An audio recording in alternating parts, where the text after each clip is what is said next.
گفتگو ہو. کسی نہ کہنا 65 مضمون تحریر کے جو فن حدیث میں جب تعین کار ہو اس کو کہتے ہیں اہل حدیث. اور یہ انگریزوں کے اہل حدیث ہیں. بہرحال انگریزوں کے اہل حدیث جو ہیں ان کو ہم یہ چیلنج کرتے ہیں. یہ چیلنج میں تیسری دفعہ میں یہ چیلنج کر رہا ہوں کہ مجھے کوئی ایک قولی حدیث بتا دے جس میں میرے آقا نامدار صلی اللہ علیہ وسلم نے یہ فرمایا ہو کہ بھائی کبھی رکوع میں جاتے وقت بھی رفع کریں اور رکوع سے اٹھتے وقت بھی رفع کریں. اگر جہاں وہ نوجوان ہیں جو راستے سے پھٹکے ہوئے ہیں تو ان میں یہ بات سن لینی چاہیے. اور پھر اب یہ باتیں کچھ علماء کرام کے درمیان ہوتی ہیں, اہل علم کے درمیان ہوتی ہیں.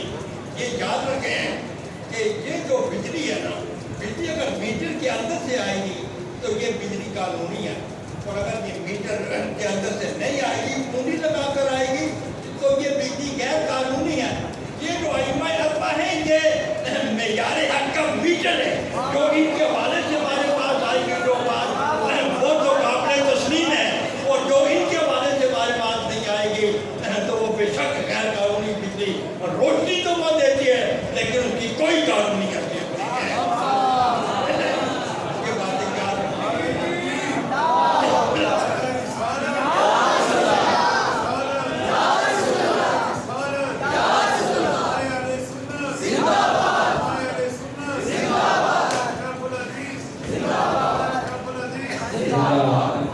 اب اس سلسلے میں اللہ تعالیٰ کے فضل و کرم سے اہل سنت و جماعت کے پاس 60 سے زائد احادیث مبارکہ ہیں. 60 سے زائد احادیث مبارکہ ہیں جن میں یہ آیا ہوا ہے صرف نماز پڑھتے وقت رفع دین کا میرے تعلیمہ کہتے وقت رفع دین کریں, اس کے علاوہ اور کسی جگہ رفع دین نہیں کیا. کتنی 60 سے زائد احادیث جو علماء کرام جلوہ افروز ہیں یہ خوب جانتے ہیں. اگر کوئی حدیث ضعیف ہونا اس کے ساتھ دوسری حدیث مل جائے وہ حدیث اصل بن جاتی ہے اور وہ قابل حجت بن جاتی ہے اور اس سے حکم ثابت ہوتا ہے. جہاں ایک نہیں 60 سے زائد حدیث ہے. ہو سکتا ہے کہ ان میں کوئی حدیث ضعیف بھی ہو, لیکن میں آپ کے سامنے اس وقت ایک حدیث حضرت عبداللہ بن مسعود رضی اللہ تعالیٰ عنہ کے حوالے سے میں آپ کے سامنے یہ بیان کر رہا ہوں. اور پھر وہ یہ ہے, آپ نے فرمایا الا اخبرکم بصلاۃ رسول اللہ صلی اللہ علیہ وسلم قال قام فرفع یدیہ اول مرۃ ثم لم یعود. تو یہ نسائی شریف کی یہ حدیث ہے کہ حضرت عبداللہ بن مسعود رضی اللہ تعالیٰ عنہ نے فرمایا کیا میں تمہیں وہ آقا نامدار صلی اللہ علیہ وسلم کی نماز کے بارے میں نہ بتا دوں کہ آقا نامدار صلی اللہ علیہ وسلم کس طریقے سے نماز پڑھتے تھے. آپ اٹھے, نماز کی نیت کی, پہلی دفعہ جب تکبیر تحریمہ پڑھی اللہ اکبر کہا اور فرمایا لم یعود, اس کے بعد پھر نماز کے اختتام تک انہوں نے پھر دوبارہ ہاتھ نہیں آپ ذرا سن لیں. اس کی تائید کرنے والے ہیں کتنے 9 محدثین. اس کی تائید کرنے والے ہیں 9 محدثین. ذرا اگلی بات بھی سن لیں. اور ان 9 محدثین میں سے یہ ہیں جو انگریزوں کے اہل حدیث ہیں, ان میں سے 4 ان کے. اب اس کی تائید کرنے والے کتنے 9 محدثین, بلکہ اس سے بھی زیادہ ہیں. اور ان 9 محدثین میں سے 4 انگریزوں کے اہل حدیث کے لیے انگریزوں کے اہل حدیث. ہمارا اہل حدیث کو ہوتا ہے یہ ایک ڈگری ہے. جیسے طریقے سے چننے سکول والے, کالج والے, پروفیسر سارے چننے, یہ ایک ڈگری ہے. یہ کوئی مسلک نہیں ہے, یہ ایک ڈگری ہے. جس طریقے سے کہ علامہ, ڈاکٹر, اور یہ بھی ذرا سننے پرانے زمانے میں ملا بھی ڈگری ہوا کرتی تھی. ملا بھی یہ ڈگری ہوا کرتی تھی جس کو آپ نام کر دیا گیا ہے علامہ یہ ڈگری, ملا یہ ڈگری. اہل حدیث یہ ایک ڈگری ہے. اہل حدیث کوئی مذہب نہیں ہے, اہل حدیث ایک ڈگری ہے اور یہ کوئی مذہب نہیں ہے. جب میں فاروق آباد میں تھا تو اس وقت یہ چھڑت کاری کرتے تھے, چھڑت کاری. تو ہم نے ایک ساتھی آگے لگائے, ان کا نام مولانا عبدالرحمان صاحب تھا. پہلے ایک دن میرے پاس آ گئے تو جی دیکھیں نا جی آپ ہمیں کوئی ایک حدیث پاک بتا دیں کہ جس میں کیا آیا ہو کہ صرف نماز شروع کرتے وقت تکبیر تحریمہ پڑھنی ہے۔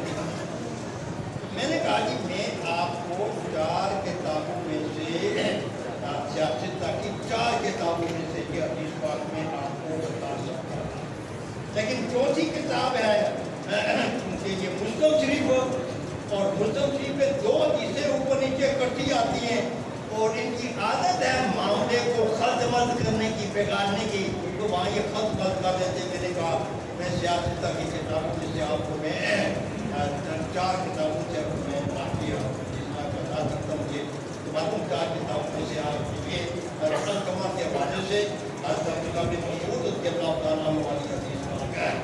علماء کرام سے مفروض ہیں، یہ خود جانتے ہیں کہ حضرت عبداللہ بن مسعود رضی اللہ تعالیٰ عنہ کو کہتے تھے صاحب النعلین والمسادہ، صاحب النعلین والمسادہ۔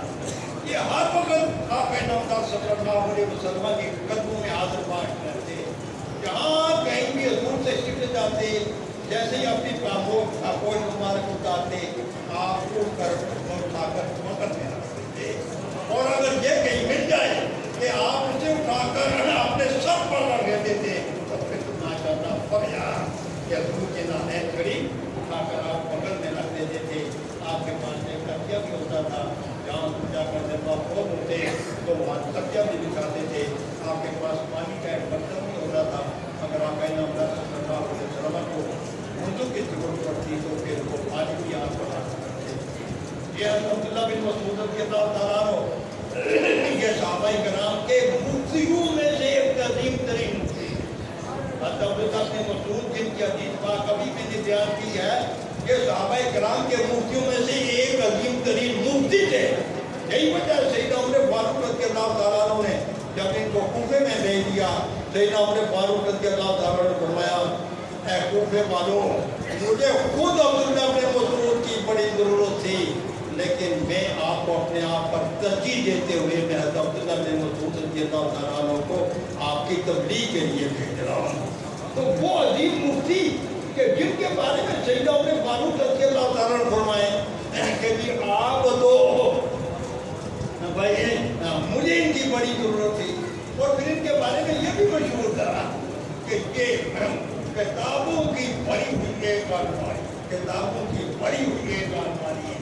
جب بھی کوئی ان سے کوئی مسئلہ پوچھتا تو یہ مسئلہ وہاں بیان فرما دیتے، تو ایسے معلوم ہوتا تھا کہ وہ ساری کتب حدیث کا ذخیرہ ان کے سامنے ہے۔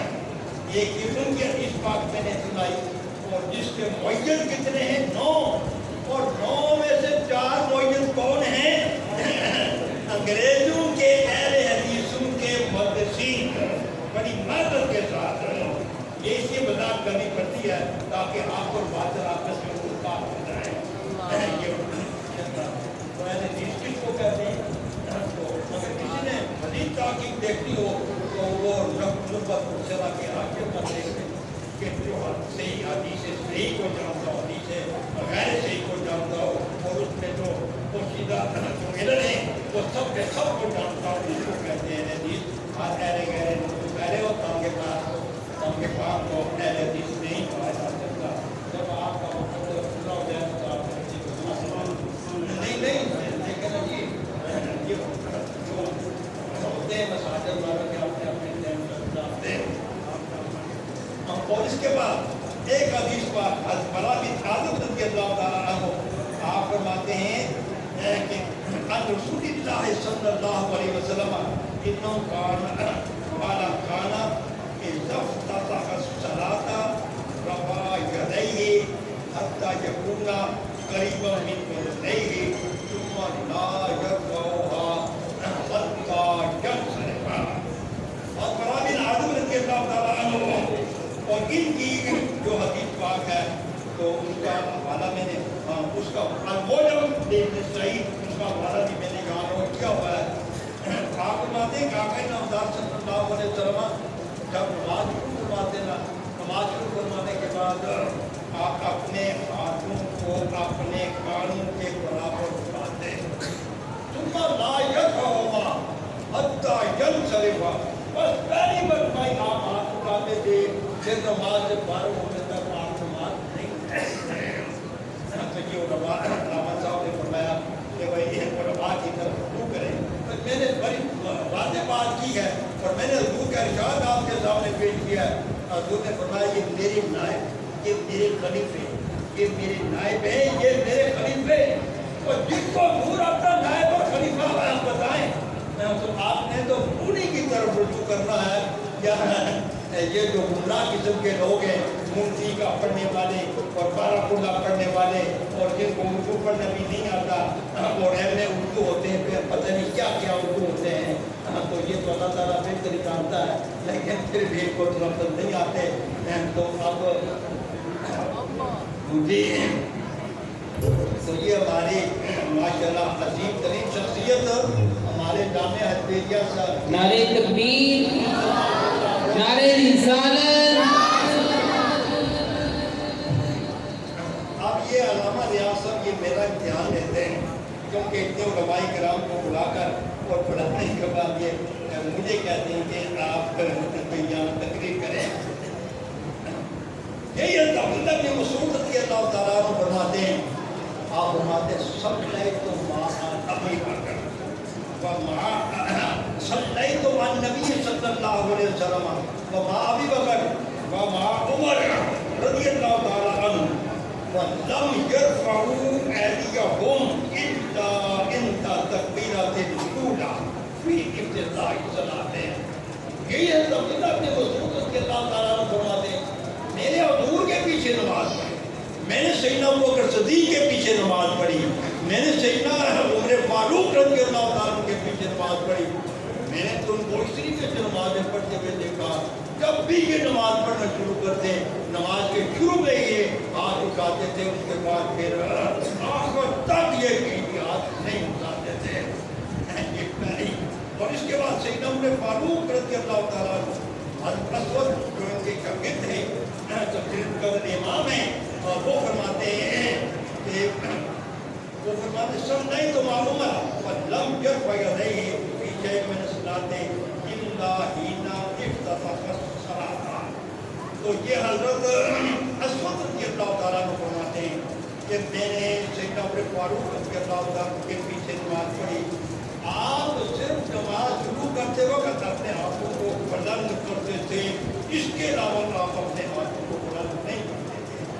اپنے ملک فرماتے ہیں میں نے بڑے بڑے محدثین کو دیکھا، میں نے حضرت امام شافعی کو دیکھا، میں نے حضرت ابراہیم نخعی کو دیکھا، میں نے اسحاق کو دیکھا. لا يرفعون أيديهم إلا إذا افتتحت الصلاة. فرماتے ہیں کہ بھائی یہ صرف نماز شروع کرتے وقت ہی اپنے ہاتھ بلند کرتے تھے.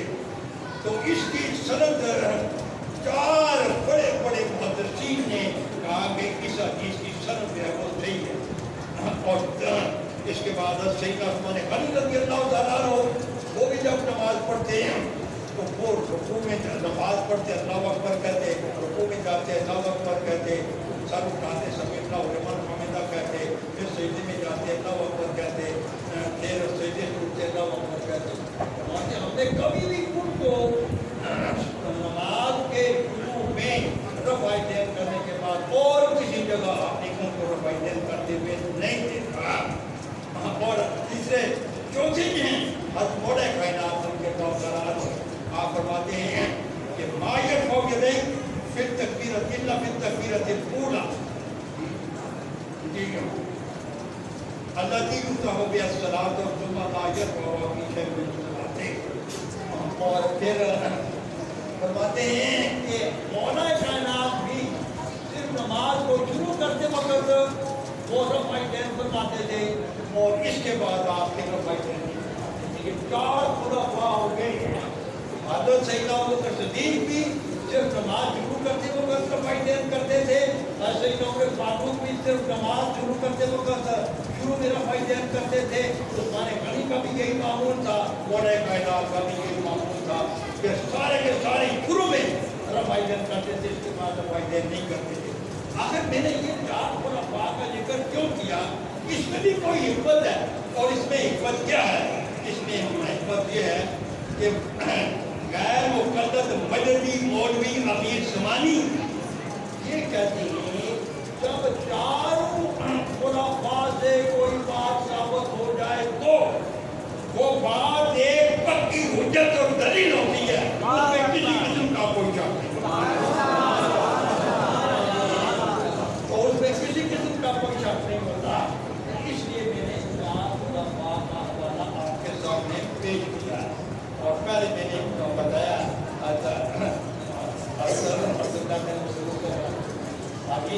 تائید کرنے والے 9 اور 9 میں سے 4 9 میں سے 4 جن کا نام دینا بھی ضروری ہے.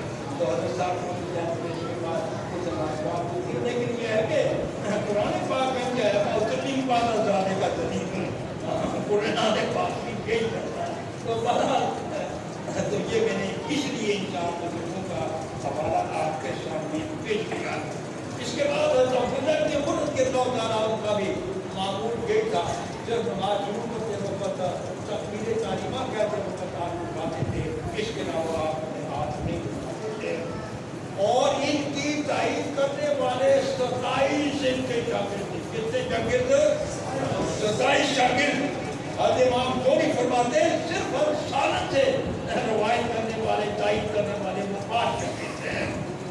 اور یہ ان حدیث سے یہ بات ہوا کہ ہمیں صرف اور صرف نماز شروع کرتے وقت تو تکبیر تعلیمہ کہتے وقت اپنے ہاتھ اٹھانے ہیں. اس کے علاوہ رکوع میں جاتے وقت اور رکوع سے اٹھتے وقت آپ نے تو میں نے بتایا کہ 60 صحابہ کرام سے یہ موجود ہے. میں نے چند ایک صحابہ کرام کے حوالے سے اپنے مخصوص انداز کے مطابق آپ کو واقعات دیے. اور آخر میں بس ختم کرتے ہوئے ایک مرتبہ پھر یہی پیغام دوں گا کہ جو اچھل کود کر رہے ہیں نا تو وہ ان کا پاؤں ایک جگہ صحیح طریقے سے نہیں لگتا. کبھی ادھر لگتا ہے, کبھی ادھر لگتا ہے, کبھی منہ کے بل گرتے ہیں, کبھی پیٹھ کے بل گرتے ہیں. ان کو ایک دفعہ پھر میرا چیلنج ہے کہ مجھے ایک حضور کی کوئی ایک قولی حدیث بتا دیں جس میں یہ آیا ہوا ہو کہ رکوع میں جاتے وقت بھی رفع دین کرو, رکوع میں اٹھتے وقت بھی رفع دین کرو. تو وہاں لے کے آپ کے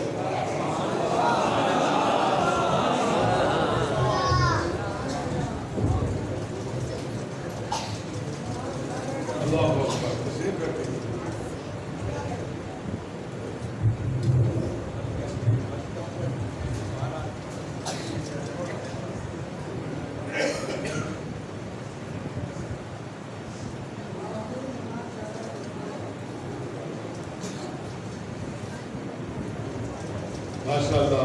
اب میں آپ سے پوچھنا چاہتا ہوں کہ آپ یہ بتائیے کہ جس انداز میں قبلہ نے احادیث سے کئی جگہ پر گفتگو فرمائی اور بلکہ کئی احادیث مبارکہ, تو آپ کو کوئی بات سمجھ آئیے کہ نہیں؟ میری طرف دیکھیں نا. تو اب یہ استقبال ہو رہا ہے, قبلہ تھوڑی دیر تشریف رکھیں گے اور انشاءاللہ ہم 10:30 سے پہلے ہی اپنی بات پر قائم ہیں. آخر میں ہمارا ایک خطاب ہونا ہے مختصر صدارتی خطبہ اور اس کے بعد ہم سلام اور دعا کرنے والے ہیں. اور ہم بالکل اپنی بات پر قائم ہیں انشاءاللہ الرحمن. 10:30 سے پہلے دعا ہو جائے گا انشاءاللہ الرحمن. الحمدللہ. وغیرہ تو کتنے علماء بیٹھے ہیں, سبحان اللہ کہہ دیں یار. آپ پھر کہہ دیں نا سبحان اللہ.